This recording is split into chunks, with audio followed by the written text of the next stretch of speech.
Corky good? Is Corky I here? don't know. Can you hear me? Ah, there he is. Then I'm good. Okay. Well, hello everyone. It's been a bit, but we are back. Oh, no. Q&A. Wait. Okay, now I got my tea. Okay. A most important part. Well, Let get me get mine. All right. I asked you if you were ready, Div, but clearly you weren't. I am. I am ready. Okay. We'll get the two most pertinent questions out of the way that people always ask. Question number one, any news on a publisher? No, if we had news to share with you guys on a publisher, I think we would just be like popping onto Discord going like, hey guys, pop the champagne. Okay, well, maybe we would have like saved it up for like a little, announcement. But no, sadly, we do not yet have anything. We still have some leads out there, but I think as everybody on the call knows, it's not an awesome time for investment in games. So we'll see. And the second question, I guess second most asked question recently, any news on Renown? So Renown has some work that still needs to put into her. I think it's on the data side is what I understand. But there isn't any news. That's one of those things where, for better or for worse, we have to have, kind of, enough time and enough hours, right, put into it. And that's not, been allocated yet. Okay. And with those two most recently and most often asked questions out of the way, we'll get to the rest of the ones that have been sent in. The first one's from Daniel. He wants to know, how do you determine the max ranges on aircraft, as some aircraft like the A5M4 have their max listed range, while others like the F3F and the BT-1 have their range reduced by as much as 50% in comparison? Yeah, usually it is 50%. Good catch on that, Daniel. So what's happening here is that some nations spec their aircraft for the total, flying, radius. It's not a radius. That implies a return. It's like the total distance that they can fly, and they had a name for it, like the ferry range. I can't remember what it is, but that's what you see, on some nations, how they spec out their aircraft. So they can go from point A to point Z within a certain tolerance of their fuel, and that's their listed range. Then other nations took a look at their aircraft and they said, okay, how far could it go and successfully return? Right, which kind of important, right, for carrier warfare. So you see that where we took a look at the engine and we took a look at the sort of the fuel tank, and we made some decisions, we made some choices based on what we thought the range would be. Now, that wasn't done procedurally, it was done using the data listed. So it's certainly possible that we got it wrong, right, in some cases, but that's why you see that change, Daniel. Okay. Next set of questions are from Luxy. First one being, are there any plans for the devs to adjust the current in-game display of alliances/factions to account for Italy now having the Greater Balkans Neutrality Pact and not being a true neutral nation anymore? Yeah, I think the response on a lot of these, I hate to say it, is going to be, we're set up to do it. Like, we have the capability to do these things, no problem. But we'd have to have a publisher, or something would need to change in order to bring in the hours necessary to do that. Like that was fully our intent, and not just because of the Italian situation, which is interesting and we didn't foresee, but because of Vichy France, right? So we have the capability for sure. Okay, but yeah, as is most things, need publisher first. Yeah, well, or somebody win the lottery. What can I tell you? True, and I'll let you know when that happens. Their second question is, in regards to aircraft and plans to adjust them to better account for carrier-borne variants versus float planes. It's a bit odd seeing a CV carrying a float plane or a battleship like Warspite carrying the carrier-borne version of the Swordfish. Yeah, I think as some of you guys know, we actually have like the traits and the gremlins in there to allow you to change out for a land base to a sort of a hardened naval variant and so on and so forth. And of course, floats are their own interesting weight combination, handling combination. It's in the game for sure. But in order to make the change in the game right now to enable you to do that, either we'd have to do something like crafting 2.0, which would be cool, or we'll have to, touch the models for the games themselves. So it does produce some interesting results, but we have the capability, right? Like we intended for you guys to be able to experiment with that. Okay. Third question, also involving aircraft. Is there anything in the works for involving land-based naval aircraft? Same answer. Got it.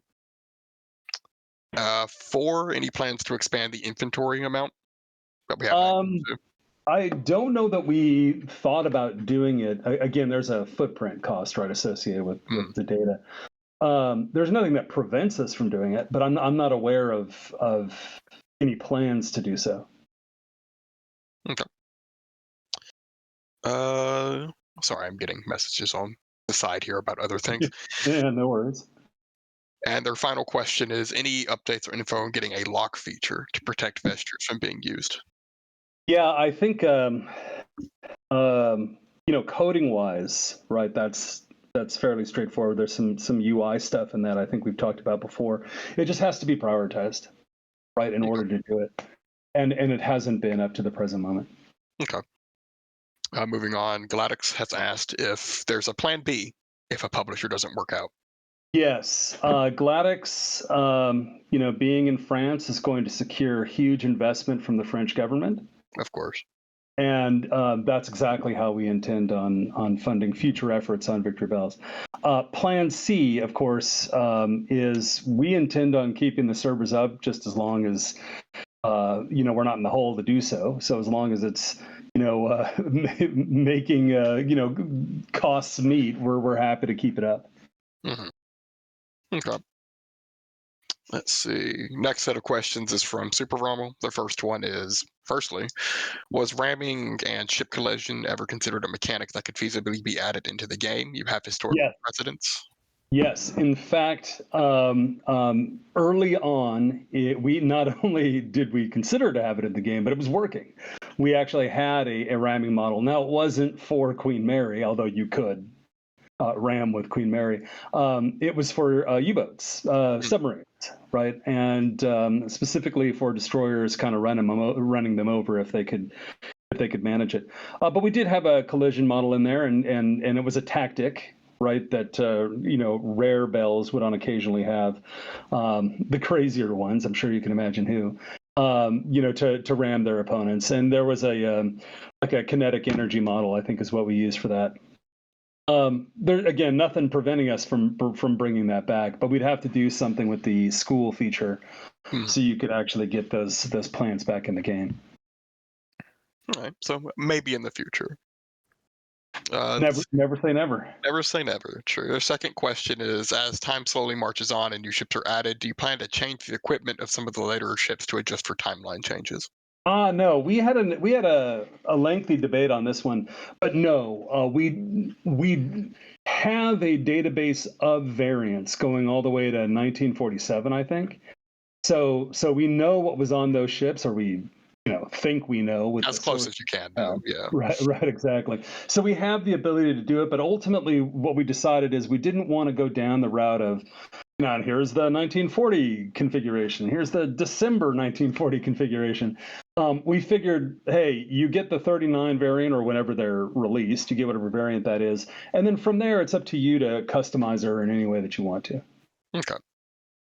Their final question is, as time goes on, can we see in the game interesting carrier plane proposals if the players push for it, like a Lockheed's Model 822, aka Sure. what if we make a P-38 properly carrier capable? Yeah, we have the ability, like we did the work to figure out, like, what does it take to harden, and then what does it take to add float planes and pontoons and all the rest of it. So yeah, it's absolutely possible. But that's time. Not only do you have to do the design time, which is pretty short, but you got to build the art and then you got to get it into the game. And as long as it's prioritized, we can pretty much do anything. Okay. Next question's from Latinic. They recall in a previous Q&A they asked about having land-based aircraft. We've kind of talked on that. Are you planning on having Morgana land-based planes as well? Well, you guys aren't going to let Morganas get land bases, right? Of course not. Right? Yeah. I'm sure they'd love to have a land-based aircraft. Of course. The next question's from Rovensol. Are there any updates on the Dragon carrier that was teased a few months ago? I vaguely recall the art myself. Or has that design been reworked into Soryu?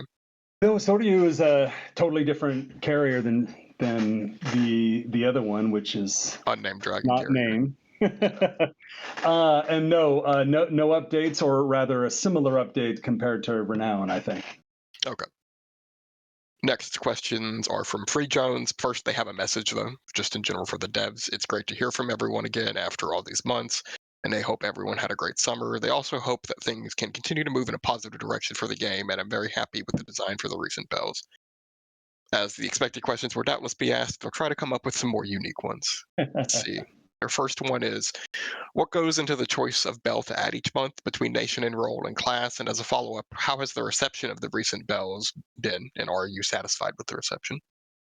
What goes into the choice of bell to each? Well, I mean, that's right. If you're talking on our end, so originally it was laid out with a certain storytelling in mind.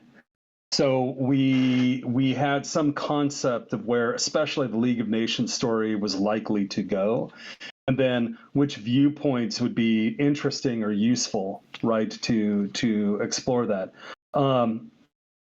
That's really what it was. I think when we sat down and we thought through it. There were some obvious considerations. You don't want to have like a flood of destroyers or submarines, right? You want to have a decent mix. But beyond that, no, that it was more in keeping with where we expected the story to go. Okay. As to the reception, yeah, I've been I've seen some comments. The comments that I've seen, delighted me. I'm not the artist, but I thought it seemed like they were enjoyed for what they were. Okay. And since what's the word I'm looking for? Anyway, since teachers have been mentioned multiple times, I can't say there will be one at the end of this. So stick around for that. Let's see. Their second question is, do you have a fictional warship you would like to see as a bell? And if so, which ship? Theirs would be the Battlestar Galactica, of course. Yeah, I mean, I want to see Space Battleship Yamato. Of course. Yamato, excuse me. I mean, obviously. Or I'd take the SDF one. That would be nice. Let's see. Question 3 is, have you been following any of the plots in the metagame? Specifically, have you been following the lead up to the Battle of Guam? I have been following the plot threads. Now, I don't have as much context as perhaps once I did, on the plot threads. But I make a point of reading it, and I always enjoy it, like when it's out there. That is thank you for bringing that up, because that actually brings up a question that I now have for the team, and maybe this is for Corky actually. Dear. No, it's fine. I wanted to, understand a little bit about maybe the participation that the fan, Discord room is having when it comes to the Soviet storyline, because from time to time I get fed, not specific to the Soviets, but, just overall, that, hey, maybe there are some things that don't make sense, or perhaps there's a direction where, the fans aren't feeling listened to. What's the general take? Are you guys? It looks to me like the war is absolutely,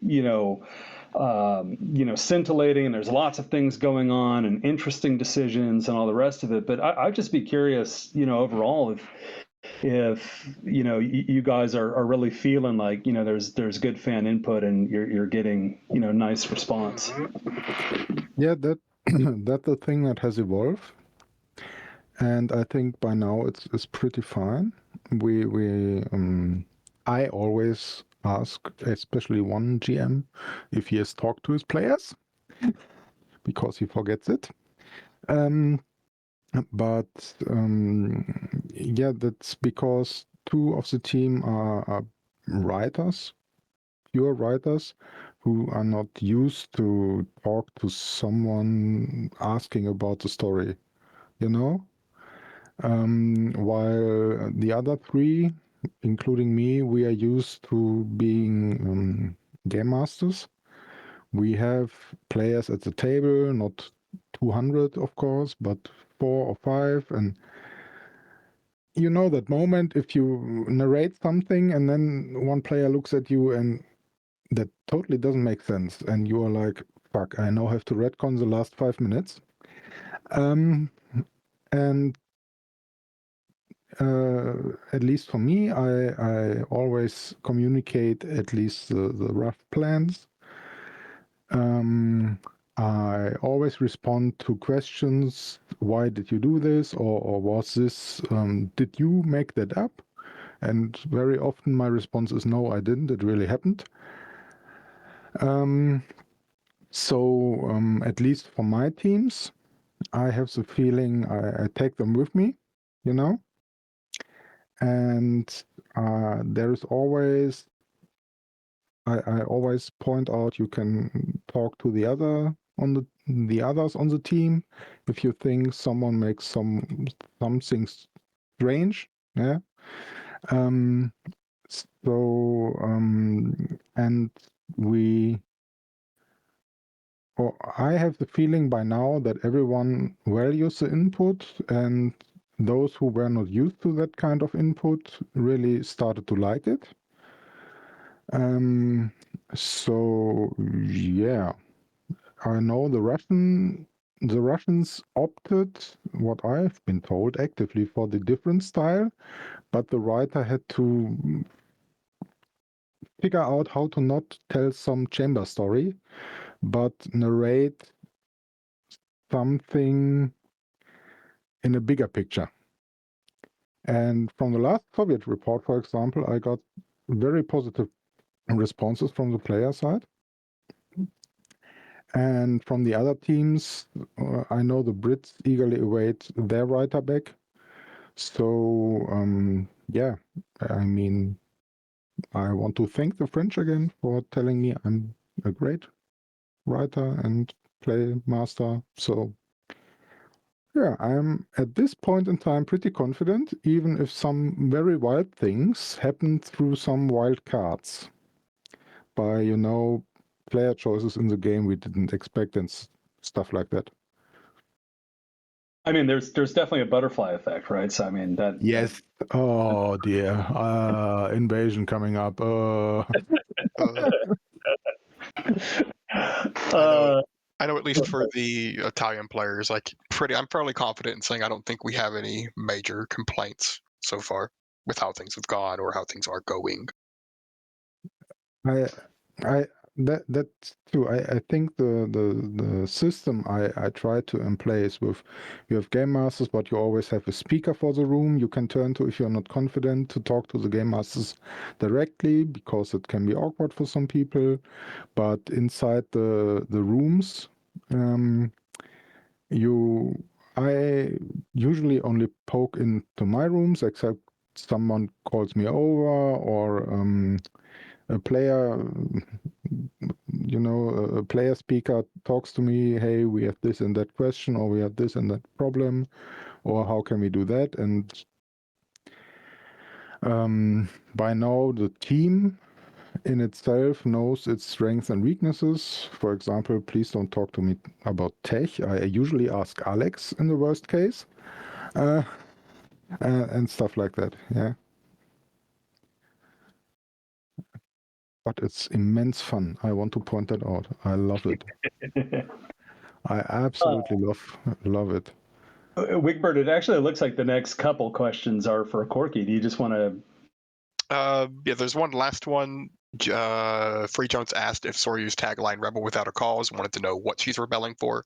I got an answer from Jenk, who could not be with us today. Their answer is the captain's cause, of course. Yeah. But the next set of questions are indeed for Corky. The first one being, what is the most interesting kind of interaction, between players and nations to you? I have to say it's easier to answer what's the least interesting for me, because everything else is usually always interesting. I love it if I get the results of some backroom talks haven't been aware until that point. Yeah. I love it if in the war room people smack talk each other. I love it when in my war rooms some insane plans come up or some details I have never thought about, but those different people stumble into different things for different reasons, and that makes it very interesting. And yeah, between the nations, it's really interesting how the players have learned to interact on national levels with each other. It's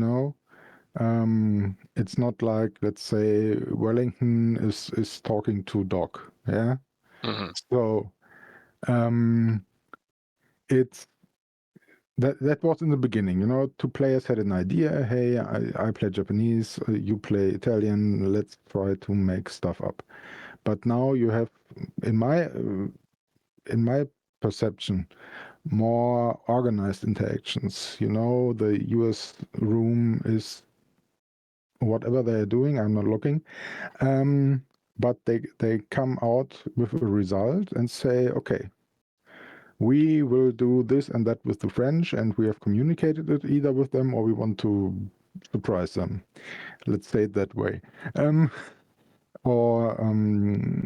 Yet now in regards of the invasion, that not one player is coming and saying, hey, can I do this and that? No, they go into their war room and then the whole team talks it over, And then they come to me and say, hey, Corky, look at that message. Can we do it this way? Can we do it that way?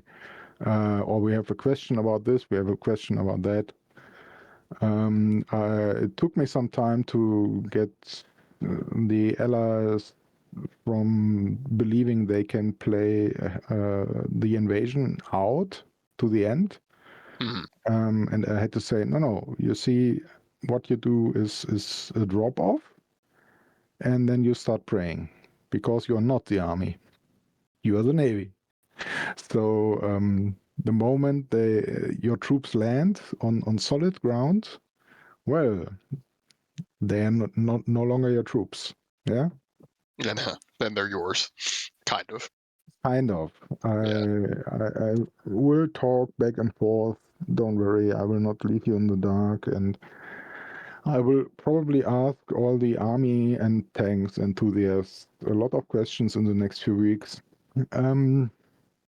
Okay, not tanks maybe in Norwegian mountains, but Hey, I'll let you know, we have tanks there as Italy, technically speaking.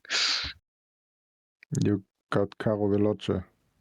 There's an Italian tank joke in there somewhere. There is. I know. Technically, though, they're there. Yes, I know. And you might need them. Hopefully not. When drunken Scots rampage and call it an invasion. Hopefully not. So what I want to say, everything of all of that is interesting to me. Yeah. What's less interesting to me is if someone cooks up this second, or what, not the second, but more the 22nd time, yeah, I have this idea for this warship. Can I make it into this configuration? And then I'm at the point where I'm in line with Div, who says it's your ship, just put on it what you want. Yeah, you don't have to ask me about that. And if you want to put French guns on your Italian boat, yeah, then you probably can do that via black market or copycatting, or at some point. Yeah. On the other hand, I have learned that it can be interesting when you try to figure out where to build those ships. True. The whole conversation about that in the past few days. Wonderful. Yes, yes.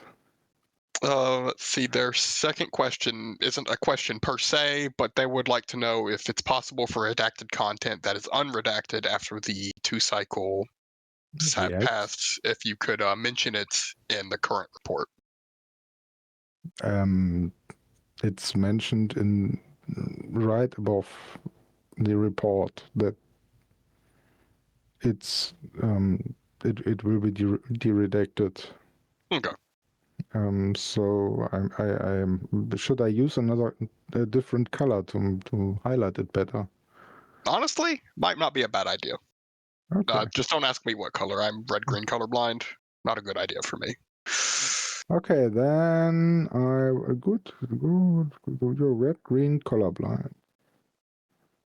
Let's see. Now it's neither red nor green. Let's see the Of next set course, of questions. if you are blue and yellow colorblind, now you have a problem. True.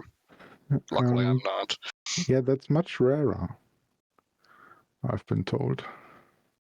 See, So, the next okay. set of questions are from Wellington. The first one, Diff, is: does BCS have a plan to try and improve player retention or bring in new players?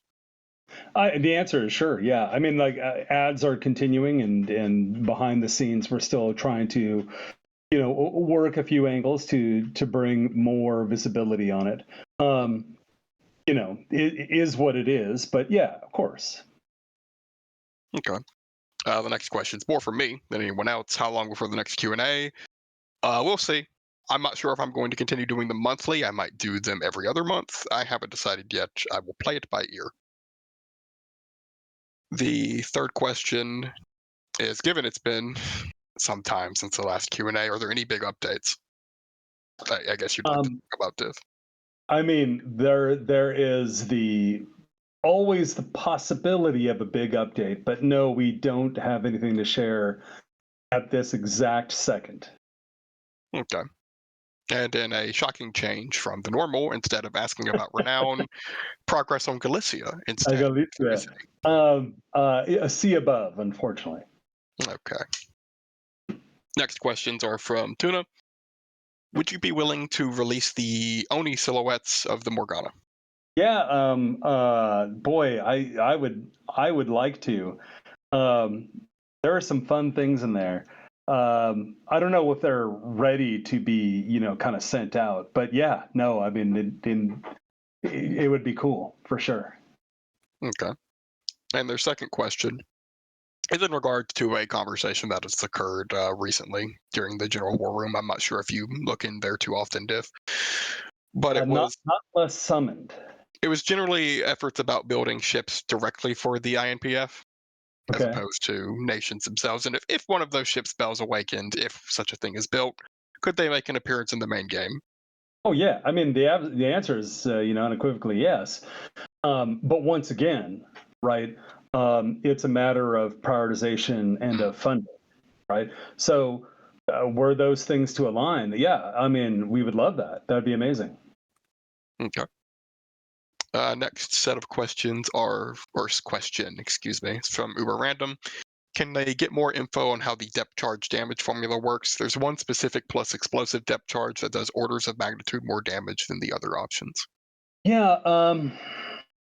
So Uber, I'm not familiar with the one that you're commenting on, but just in general, this is the way that I believe it was the British looked at depth charge damage for their war games, and so it takes into consideration some assumptions. Well, they were making assumptions. We have the actual, data about the submerged submarines, the speed that they were going versus the tactic that the ship on the surface is using, and the depth, and then of course how the explosion propagates, right, across whatever distance that resolves out to be.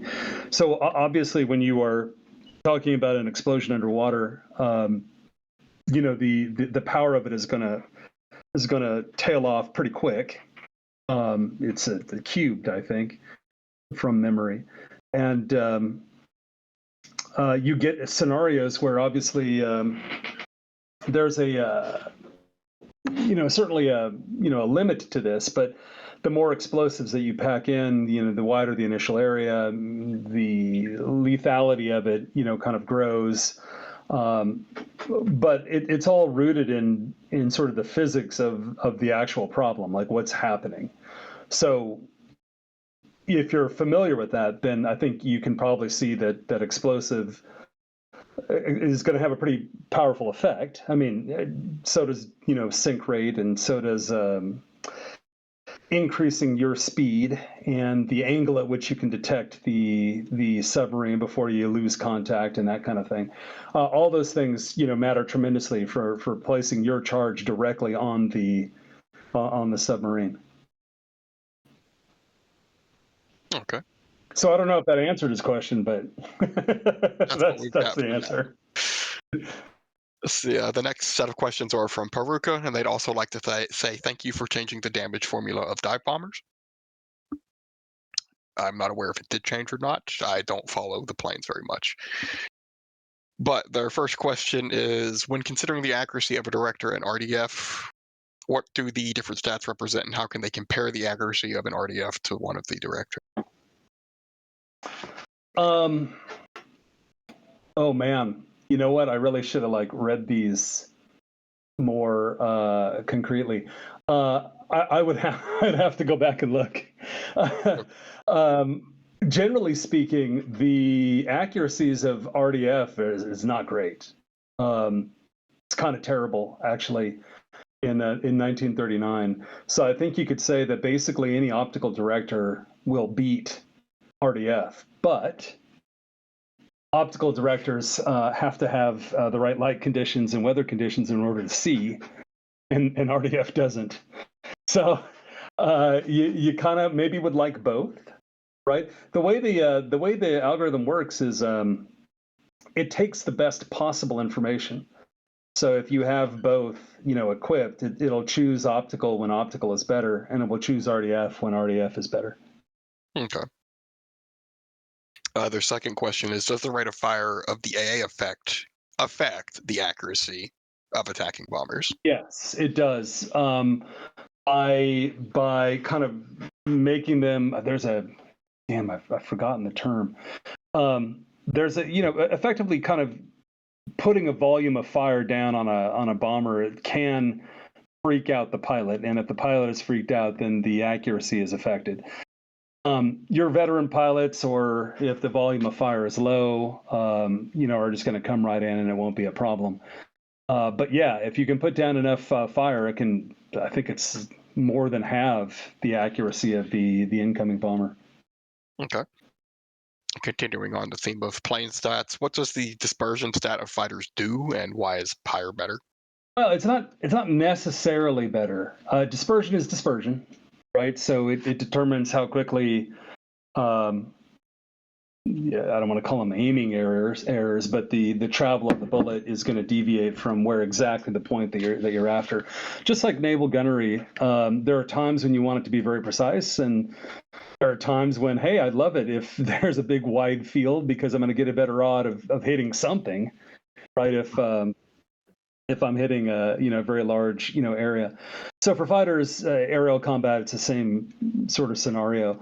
You can look at it as, hey, it'd be cool if I can shotgun all over the space because then I'm guaranteed to get a couple bullets in an aircraft. Versus, I really want to, I don't know, shoot the engine, right? So here I go. I want all my bullets directed on this one area. And I think those of you who are into aircraft know that the way that the guns were set up is that there is a specific point at which the bullets are intended to converge, and you can get some distinct aiming. It was very close to the aircraft in World War II, although I can't remember off the top of my head what the distance was. Let's see, their next question is, does the speed of ships and the total number of redundancy of the directors affect the dodge chance of a torpedo launched by a torpedo bomber? Yes, to both. Well, actually, sorry. The redundancy of the directors, I don't think so. Unless it's at night, which we haven't turned on. I think that during the day, it's just the speed of the ship. Okay. And of course, if you're disrupting the attack with a gunnery. Skipping a question real quick, what factors increase the chance of the plane being deterred? If you know them all off the top. From memory, it's the volume of fire and then how visible the fire is. So things that go boom are a little bit more deterring than invisible bullets. All right. Let's see. Going back one, what does the correction value of the rangekeeper represent on a more physical point of view? Yeah. So if you know a little bit about how those analog computers work, it's basically telling you how many variables it can correct for. Okay. That one's already been answered. What does the fleet tactic smoke do? Are there hidden requirements to activate it? And does it play an animation when it's active? I don't think. Well, I thought smoke. We had pulled that out before launch. Maybe it's still on a couple of ships. I believe it is. Yeah. I don't know Okay. off the top of my head though, but I have vague memories of seeing it. Yeah, I don't think smoke is actually active. In other words, I don't think it does anything. Now, that's because I removed the coupling on it. So smoke used to act as a barrier, right, for optical systems. So at that specific range, anything beyond it, can't be seen. And if you had your spotter airplanes out, or if you had RDF, then you could fire on the enemy and they couldn't fire on you, or vice versa, as the case may be. But basically, it was just like a wall, right, for the purposes of visibility. Okay. And it did have like an animation. Okay. Like it showed like a curtain of smoke, if I remember correctly. All right. What stats are affected by bad weather or night? As an example, is accuracy of an RDF affected by the time of day? Not by the time of day, but bad weather can increase clutter. Sea state can increase clutter in particular. I can't remember if any of the precipitations do. I think that they do. But yeah, unfortunately, I'd have to I'd have to look that up to see how it worked. But yeah, I mean the RDF systems themselves, can pick up a reflection from the waves, and if the higher the wave is, the more difficult it is to parse the result, and so on and so forth. There's a whole bunch of factors into that. All right. And their final one is, what shell does the Golden Gun, specifically the 16-inch version, use? I believe someone already answered that. The AP Mark III? Yes, I went and I actually looked that one. I saw that one. I'm like, oh, I know for a fact I'm going to need to look that one up, and so I did. All right. The next set of questions are from Cervantes. Their first one is, do experience boosting modifiers for crew and equipment impact experience gained on cruises? I don't think so. I think we made the decision not to do that. I think. I don't know.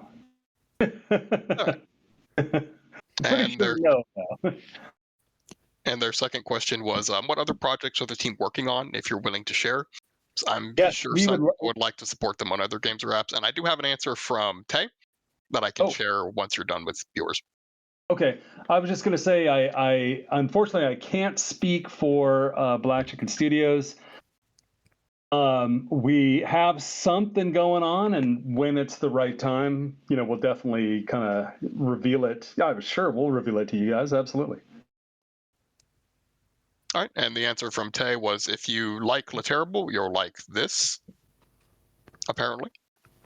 And if you like dwarf asteroid miners in space, then you're like the other one that I'm about to post.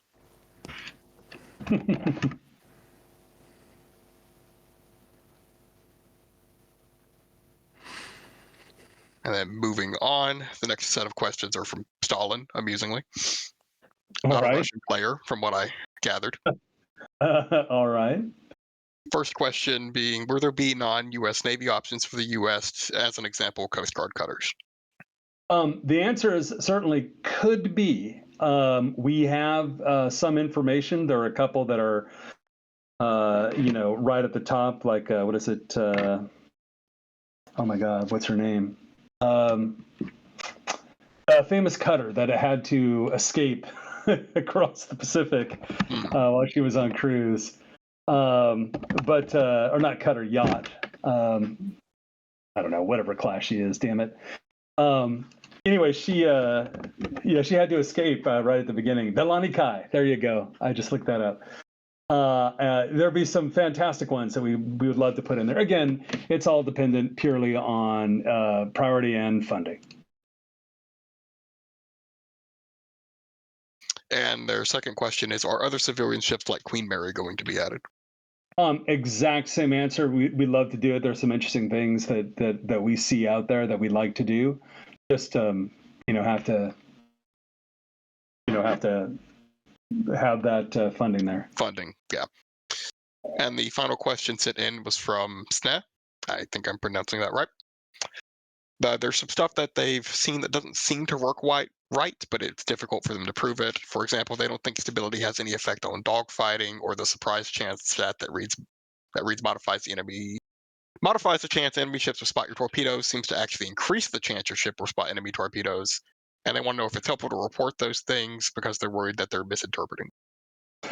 I mean, it never hurts, right, to report that kind of thing. Stability, I think, generally will have a very narrow effect on dogfighting because the fighters don't have a great stability, right, as designed, as intended. You'd see it most often in effect when a fighter is attacking a bomber.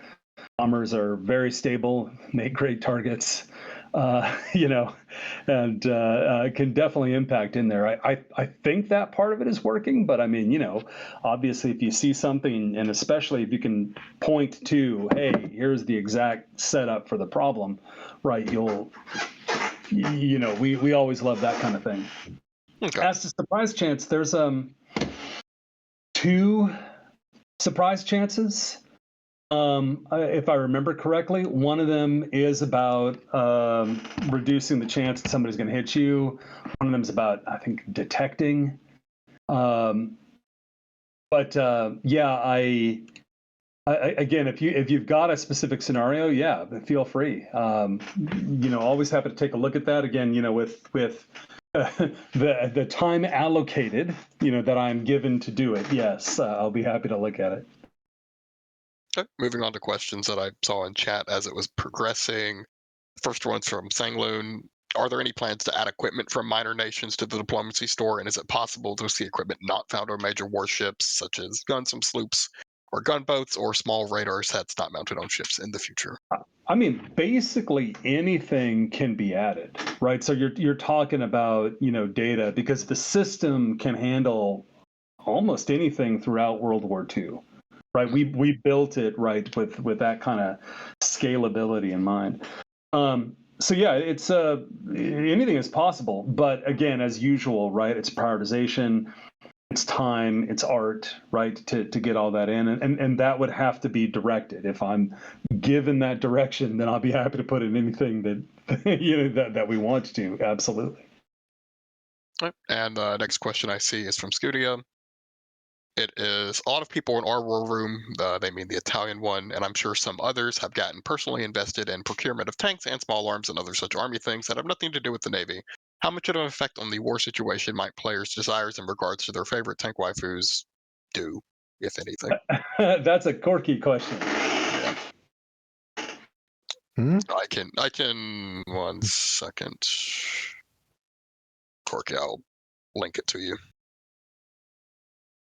that question in particular.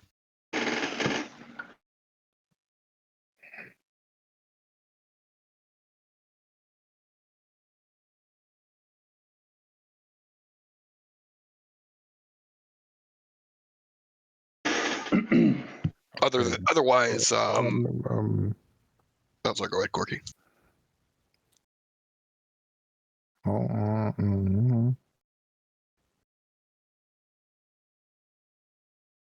I'm not quite sure if I understand the question.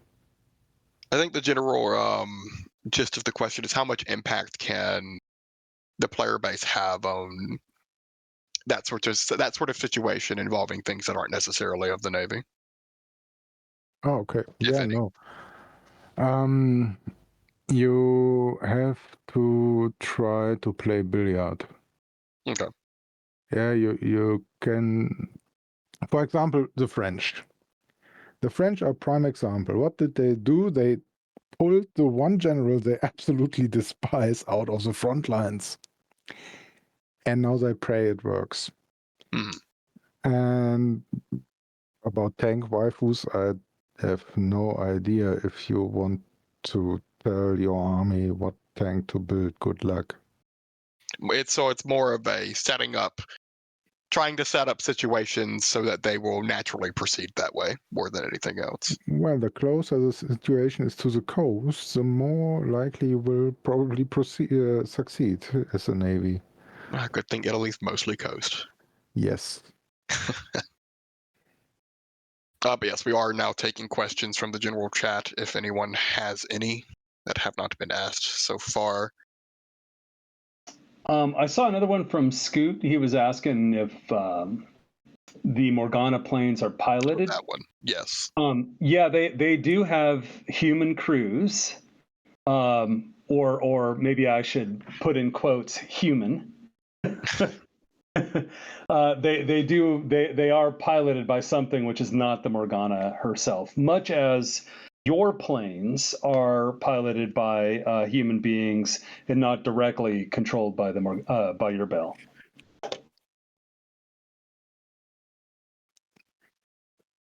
No, I have a question for you, Diff. Since everyone else gets to ask when certain people get added, when are we getting Latorio? Huh?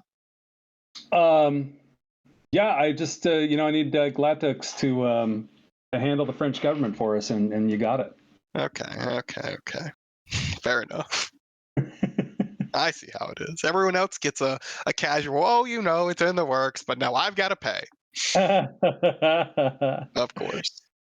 What is this? Yeah, Sangloon, you have pilots. You have real pilots, and they even have their own stats actually. Scalvante says, what was the writer's original vision for the IMPF? Well, we didn't know if the IMPF would survive, right? So we kind of viewed it in a certain way, and then we were really eager to see sort of what would happen at a certain point. Certain point. I'm looking straight at that certain point. It'll be a great point. I'm sure everything will be fine. We'll just leave it there for now. It will be a glorious point. Wellington has a question regarding introducing paper ships, if so desired. Yeah, exact same answer. I mean, that kind of stuff makes us giddy, right? So happy to do it. But once again, it's all about priority, right? Which means it's about the hours allocated in the budget and so on and so forth. I presume the same answer for Wellington's follow-up question there. Stalin, we have a group of artists that we use, and we do onboard artists from time to time, but generally, gosh, it takes a couple weeks, maybe a month, to produce art for a bell. There's a lot of work that goes back and forth between the art director and the artist.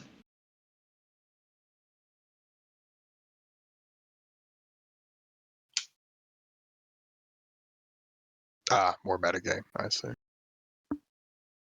Okay. I see. Yes. I presume yes. Yeah. The answer is yes. Usually by a war plan. Tony, the answer for your questions is they would like to do IPNF ships would be interesting, but again, it's more of a we need a publisher first before anything like that gets added. I see Glatex is asking, when is Richelieu and Eldritch Chambard? Keep securing gaming funding from the French government for us, and you will be drowning in French bells. Yes, Jean Bart will be mentioned in the report in the next. That's what I can say for the metagame. Yeah, for the metagame, yeah. Strafe, we are going it on our own. That is how the game got released, and that is how you're able to play it today. But what publishers bring to the table is real marketing, right? Real marketing clout, right? That is not something that we've ever been able to achieve, for better or for worse. Yeah, aren't we going on our own just now? Indeed. Yeah. Was my question answered?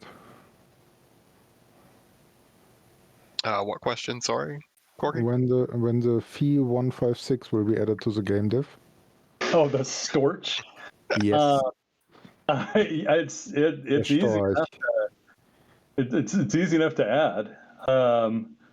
But once again, you got, it's not just a matter of the data. You got to build in the art. You got to update the game's database, so on and so forth. When it gets prioritized, absolutely. Well, Glatex, you are based in France. Welcome to the team. Wellington would like to know if you have any plans with HMS Victory that you're willing to talk about, I suppose. we have we had plans for HMS Victory. I don't know if Corky has anything in mind. I'll just kind of give him the side eye. Yeah. Who knows what I have in mind for HMS Victory?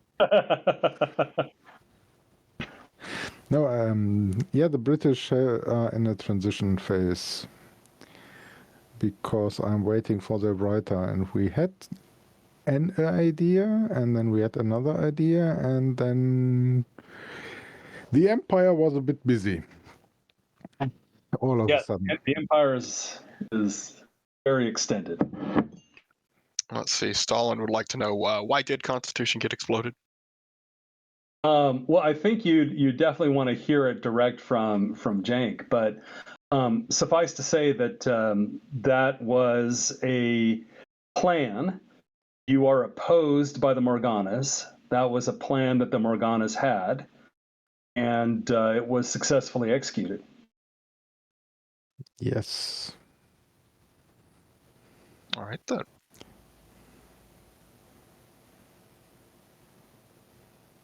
So I know people have asked in the past why not reach out to Paradox for funding.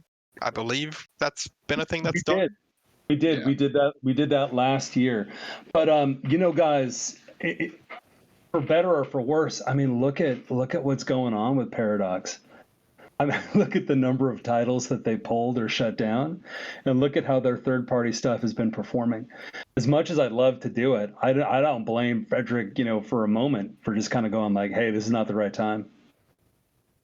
I mean, they're doing fine when it comes to their core titles, but as a publisher, they've been really struggling.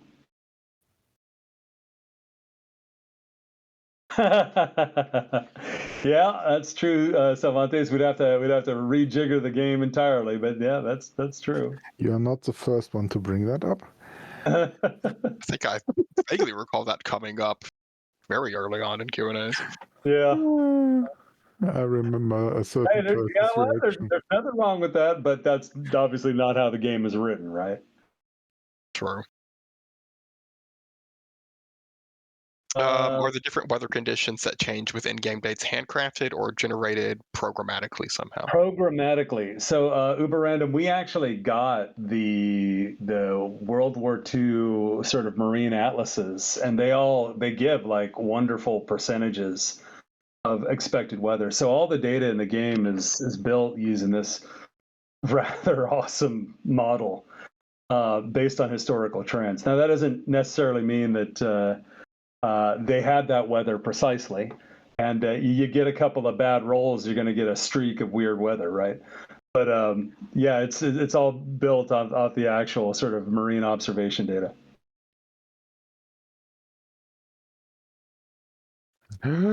Plural teasers. Nothing happened onto the Morgana mists. And then Free Jones, there's always stuff in the works. Once again, to put it in, we have some work to do.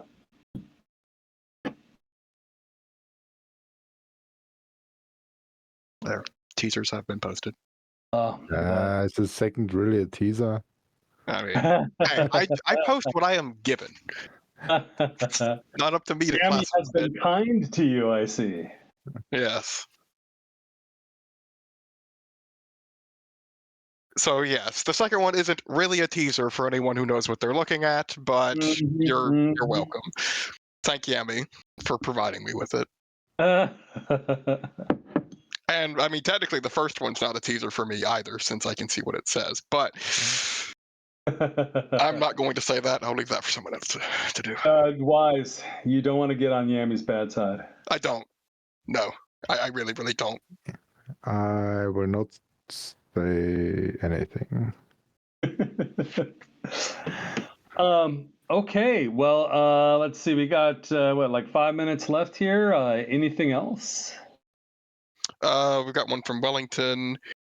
They wrote courageous sinking, and I'm somewhat okay with it, but given that she was prominently displayed in the war report attacking Heligoland long after when she was supposed to sink, why did BCS still intend to sink her months later? You know, Wellington, if I remember correctly, and I apologize that I don't know this directly, I don't believe it was intended that she was going to be sunk at that time. I think that was a miscommunication with the editing staff. So that is the yeah, Uber's right. I don't think it was intended. I think that was a miscommunication, which I seem to recall. Didn't they at one point issue an apology or something on that? I don't know. I remember we talked about it. Anyway, yeah, Wellington, I don't think that was intended that way. Let's see. Oh, the Rata. Sure. Yeah. So, Halo, with those mass-produced things, I think you might find that a bell manifesting would be significantly weaker than the kind of a bell that you see on a ship. So I think at one point we did some concept art there, and it was like little gnomes or chibis or something. So yeah, I guess mass-produced is in quotes there. Yes, that's a good point. Let me check something. Now he's checking the numbers. Yes. Yeah. No, she could not. No, she could not. Well, there is a very theoretical possibility in the metagame, but it is so far-fetched that no. Not really. Except you're really bored as a Kriegsmarine because, I don't know, you ran out of tips or something. All right. So, gang, I'm going to drop here. Free Jones, I am a Warhammer fan, but I've not played Space Marine 2. I'm sorry to say. The last one I played was Rogue Trader, which I think I'm still in Act 1, so I gotta pick that back up. All right. Anything else, Wigbert? No, unless there's a surprise third leak anyone wants to release that they have that I don't have. Other than that, no, I don't think there's anything. I got some good leaks, but I cannot reveal. I'm sorry to say. I could leak something, but I won't. Because I want to keep running the game. Let it be known then that I am more generous than these two. Yeah. All right, you guys. Cheers. Yeah, cheers. Thanks for joining, everyone. Well, I'll try and do another one of these, probably not next month, but the month after. we will see how my schedule looks